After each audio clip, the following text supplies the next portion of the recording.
Madame, Monsieur, bonjour. Bienvenue à cette troisième livraison de la revue de presse sur Equinox Télévision, la revue des grandes unes, l'émission qui fait la part belle au traitement de l'actualité parue au sein des tabloïds durant la journée. Je vous invite à vous installer confortablement et à parcourir avec nous les titres qui constitueront l'ossature de cette autre livraison de la revue des grandes unes. Nous parlerons en première partie d'émission de l'éducation qui se meurt au Cameroun avec le quotidien Le Jour qui mentionne, qui dans sa série consacrée au système éducatif public qui se meurt, donne la voix aujourd'hui pour l'enseignant qui a perdu de sa classe.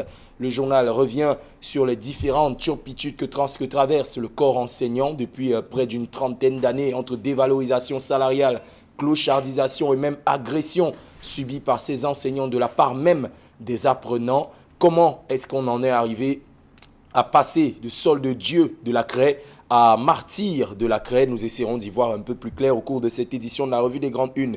Et puis Cameroun Tribune qui parle également de ces violences à l'endroit des enseignants recensées ces 10 dernières années. Le journal à Capitaux Publics qui nous dit que là, la cote d'alerte est atteinte. Le journal qui se focalise sur les événements malheureux survenus dans l'enceinte d'établissements avec pour victimes les enseignants ces 10 dernières années, agressions, bastonnades ou encore des enseignants qui se font poignarder. C'est là le lot quotidien des enseignants aujourd'hui, ces 10 dernières années. Qu'est-ce qui peut expliquer cette décrépitude pendant que l'œil du Sahel nous dit qu'au Grand Nord, les chiffres de l'éducation de base sont plutôt alarmants? Pourquoi? Parce que sur près de 46 000 élèves du Septentrion qui sont couverts par plus de 1600 enseignants, soit un ratio d'un enseignant pour 60 élèves en moyenne. La cote semble parfaitement normale, sauf que le Septentrion, les régions du Septentrion sont comptées parmi les régions les moins scolarisées et les moins lettrées du Cameroun. Qu'est-ce qui peut expliquer cet état des causes? Nous essaierons d'y voir un peu plus clair au cours de cette édition de la revue des grandes unes. Nous parlerons en deuxième partie d'émission des événements qui se déroulent du côté de la localité du village Bangou dans l'ouest Cameroun où Joseph Diongouté, nous dit l'hebdomadaire Forum Libre, désavoue Atanganji, Théodore Dato et Tiou Tayo Arnaud. Le dernier qui a été porté par l'administration territoriale à la tête de cette chefferie comme 15e monarque a suscité l'indignation des populations. Des affrontements ont été recensés du côté de cette chefferie. Finalement, le premier ministre chef du gouvernement, Chief Joseph Diongouté, décide de couper la poire et bien de rétablir l'équilibre et de tout remettre à zéro, balayant ainsi du revers de la main la décision du MINAT. Retour sur cette chefferie qui fait parler d'elle, cette chefferie qui s'est illustrée par des actes comme le fait de débarquer un chef encore en fonction sans que celui-ci n'ait abdiqué. C'est une histoire séculaire qui aujourd'hui a peut-être ou peut-être pas atteint son épilogue. Voilà, mesdames et messieurs, les titres sélectionnés par notre rédaction centrale qui constitueront l'ossature de cette autre livraison de la revue des grandes unes. Mesdames et messieurs, pour décrypter, commenter et bien sûr analyser ces unes pour vos bons soins, je reçois sur ce plateau un journaliste, directeur de publication de l'hebdomadaire Forum Libre, Prince Aristide Gekam nous a rejoint sur ce plateau. Prince, bonjour et bienvenue. Merci Cédric Digne de m'accueillir sur ce plateau. Vous savez que j'ai dû traverser beaucoup de turpitudes avec le mouvement des mototaximens.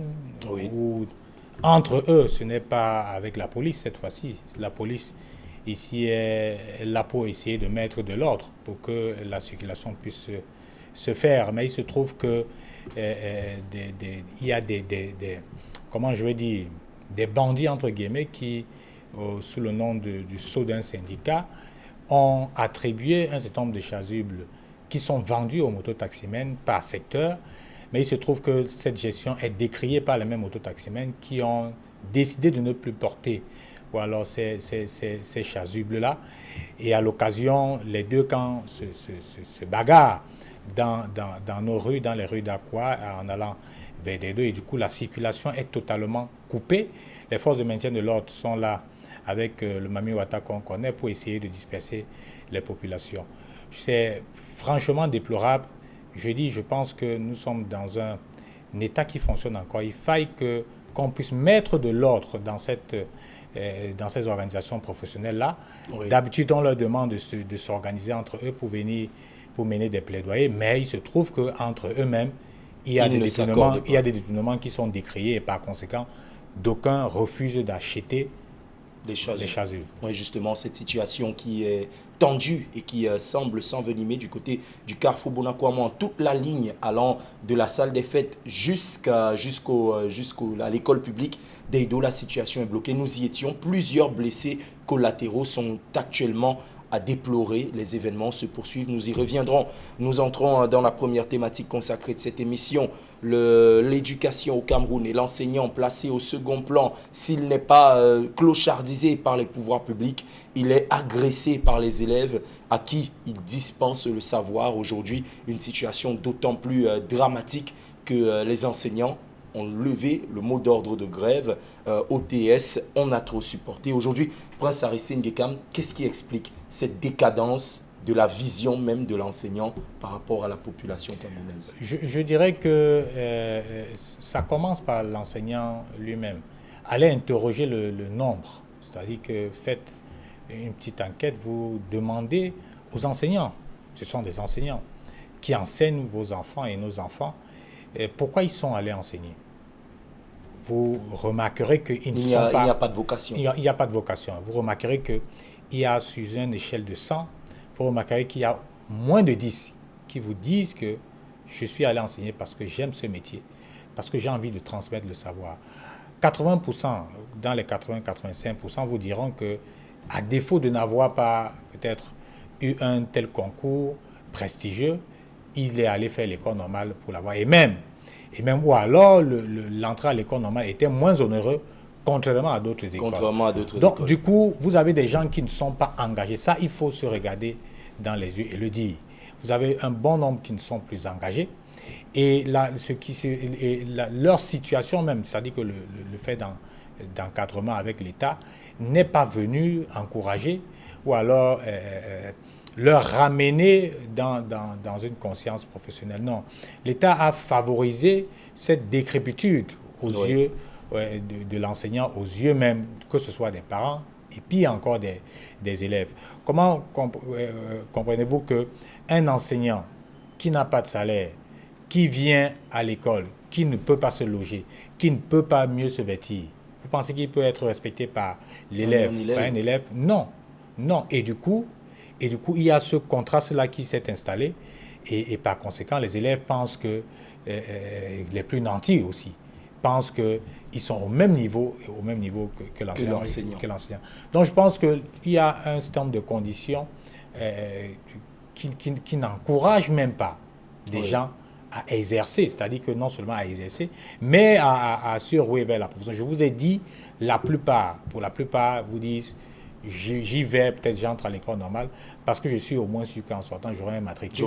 Et que j'aurai un salaire garanti jusqu'à ma retraite.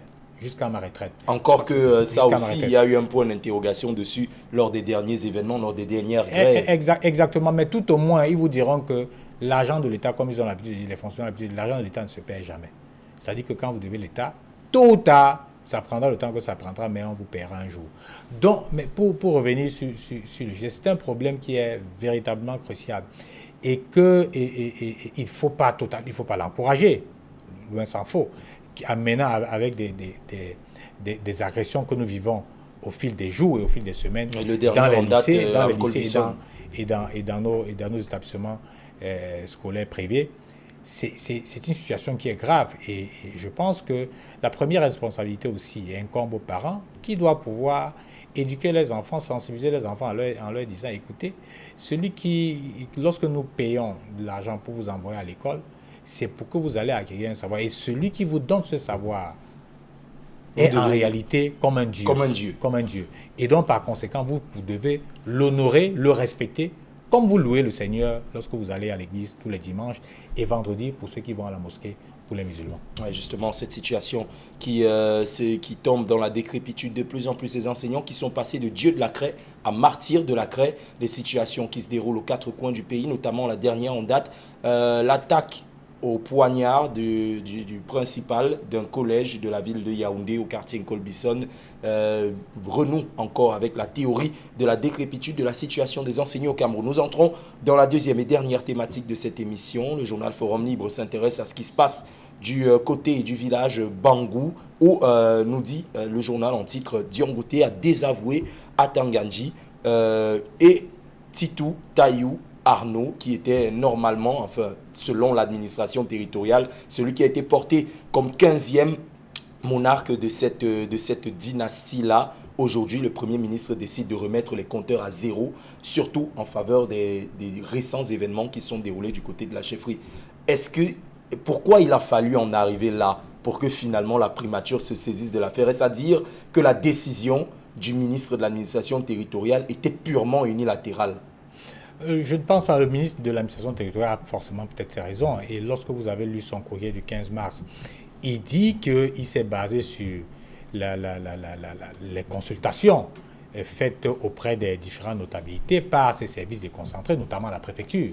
Parce que pour prendre une décision, le principe c'est quoi? C'est qu'on parle de la sous-préfecture qui est proche des administrés, notamment oui, la chefferie traditionnelle, en relation avec le préfet du département d'Essayant, qui font des propositions auprès de l'administration territoriale.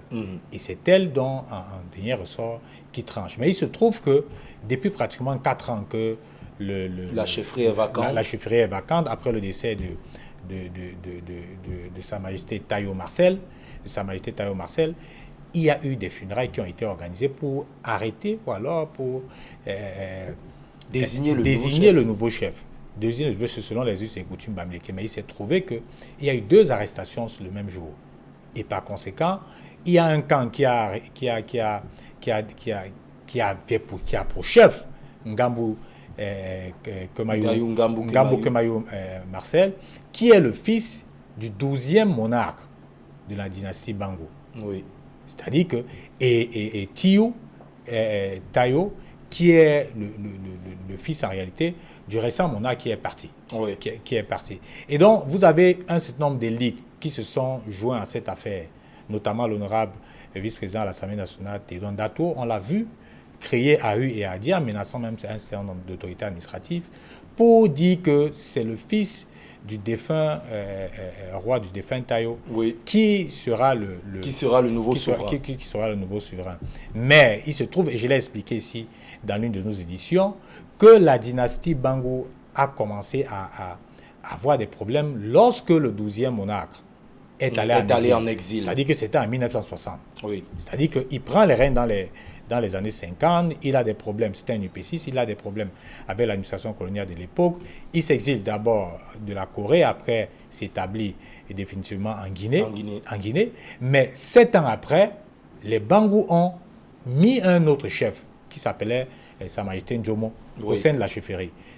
Après le décès de Sa Majesté Njomo dans les années 79, Tayo Marcel est arrivé à la chefferie. Mais je peux vous rappeler que jusque-là, le chef, Sa Majesté Kemayou, était encore en vie et en exil. Donc, il décède pratiquement en 84, les années 84. Et sa dépouille revient ici au Cameroun. Mais le défunt chef Tayo refuse que ses restes puissent être inhumés au cimetière, au panthéon des chefs.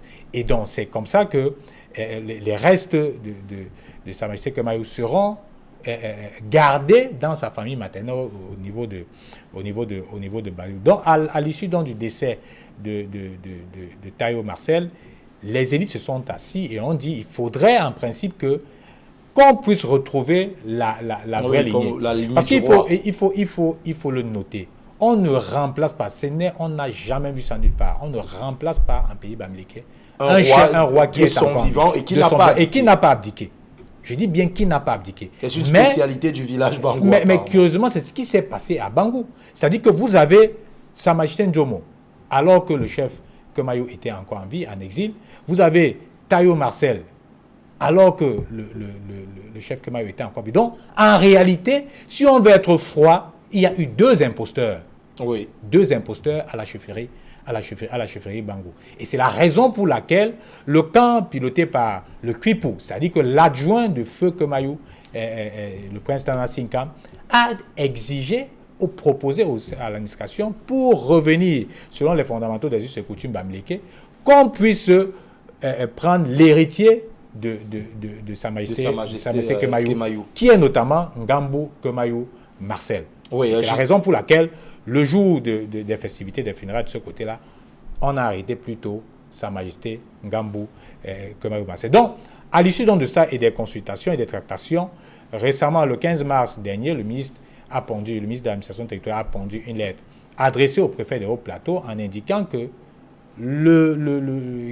qu'on devrait, qu'en principe, que l'homologation en désignant, ça il faut le dire, Tiou Tayo, comme le souverain, comme le 15e roi. Oui, mais justement, le fait que l'administration territoriale décide de l'adouber comme chef, est-ce que ce n'est pas la résultante du tripatouillage qui a eu peut-être lieu au niveau de la préfecture? Non, je dirais, le MINAT a pris position. Le MINAT a pris position et il s'en est suivi des manifestations au sein de la chefferie. Mais est-ce que justement le MINAT, en prenant position, connaissait les contingences historiques du village Bangou? Forcément, on en parle tous les jours. Il y a des mémos qui ont été faits à l'endroit du MINAT. Le MINAT lui-même a reçu les différents camps des élites Bangou, mais à la fin, il a pris position. Et ça a donné ce que ça a donné, avec des risques totalement et des batailles sanglantes. Le 25 mars, le préfet est descendu menacé. Le 3 avril même, le préfet des Hauts-Plateaux, Yann Ousmane, a pondu un communiqué en disant qu'il faut respecter la décision du MINAT. Mais curieusement, le 4 avril, le MINAT, le premier ministre chef du gouvernement, les a tous rabattus le caquet en les rappelant tous à l'ordre en disant la récréation est terminée. On va reprendre les choses à zéro en créant cette fois-ci une commission d'enquête administrative qui a un mois pour descendre non seulement sur le terrain, interroger l'élite, les autorités traditionnelles et même les chefs traditionnels qui seront désignés, les chefs traditionnels de l'Ouest qui seront désignés par leur père, pour qu'ensemble ils puissent voir ce qu'il y a lieu de faire au niveau de Bangou pour que la paix puisse revenir. Mais j'insiste en disant, en pays bamileke, le traditionnaliste que je suis, j'ai dit on n'a jamais vu ça. On ne remplace pas un chef en pays bamileke alors qu'il est en vie. Qu'il a encore en vie et qu'il n'a pas abdiqué. Et donc, je prends l'exemple. Les gens racontent tout et n'importe quoi. Ça s'est passé à Bandoun. Ça s'est passé à Bandoun. Le chef actuel, Sa Majesté Njomo, qui est là, mais il y a eu 2 chefs avant qu'il n'arrive. Pourtant, il était l'héritier choisi par son père. Donc, il y a eu 2 usurpateurs. Oui. 2 usurpateurs. Et donc, au décès de Sa Majesté Nye Kamga, disons-le comme ça, cette situation Sa Majesté Nye Kamga, les Bandounais ont estimé qu'il fallait revenir aux fondamentaux et installer le véritable monarque. Et c'est la raison pour laquelle le king, l'actuel king des Bandounes, a été installé à la chefferie Bandoune. Je prends le cas même de chez nous même, à Banka. Je vous l'ai expliqué ici, dans les années 60, lorsque mon défunt grand-père décède, il y a mon oncle, Nietzsche, qui avait pris le pouvoir et avait régné. Je vous dis bien, avait régné. Mais après son décès, il y a eu des tractations, des gens qui ont estimé, un autre camp qui ont estimé que c'est son fils qui devrait prendre la relève. Qui devrait prendre la relève, mais non, notre grand-père avait désigné un prince qui par la suite est devenu chef, Sa Majesté, le feu Sa Majesté Monkam Tietue David, et ça fait office même, on l'enseigne même dans les cours de droit en première année pour les juristes, Donc, lorsque le Majesté Monkam Tietue a occupé son siège, le trône, lorsque vous voyez la généalogie, on ne cite pas chez nous Nietzsche. On ne le cite pas comme l'un des monarques qui est passé. Donc chez nous, ça a été strictement respecté. Et à Bandoune, vous pouvez le constater, on l'a rectifié. Et donc je ne comprends pas, il y a des gens qui disent non, quelqu'un a régné de 79 jusqu'à pratiquement en 2018, il a fait pratiquement 39 ans de règne. On ne devrait pas balayer ces 39 ans de règne comme ça. Non mais attends, si vous êtes imposteur et que vous faites même 100 ans sur un trône, le trône ne vous appartient pas. Et je pense Vous que même, je pense que même pour la cohésion et même spirituelle des Bango, on doit pouvoir rentrer aux fondamentaux, naturellement, sur la lignée du chef, du véritable chef qui a été adoubé à l'époque, qui était Sa Majesté Kemayou, qui est allé en exil. Et il se trouve qu'il a un de ses fils, qui s'appelle Gambo Marcel, et que un certain nombre de Bango estime que c'est lui qui doit pouvoir occuper le trône de son père. Ouais, justement, cette situation, ces actes d'usurpation des trônes de nos différents villages et de nos différentes localités est-elle, entre guillemets, le fait qu'on ait trop rapproché la tradition de l'administration? Cette situation du côté de Bango trouvera-t-elle son épilogue? En tout cas, mesdames et messieurs, nous suivons ça de près pour vous. Nous sommes arrivés à la fin de cette édition de la Revue des Grandes Unes. Merci d'avoir été des nôtres. Merci à Prince Aristide Gekam. Malheureusement, Idriss n'a pas pu être avec nous ce mercredi. On espère qu'il le sera la semaine prochaine. Vous faites un tour du côté des kiosques pour vous enquérir de plus amples informations sur l'actualité. Tout de suite après, vous avez rendez-vous avec Michel Gachou dans 10-12 minutes. À demain.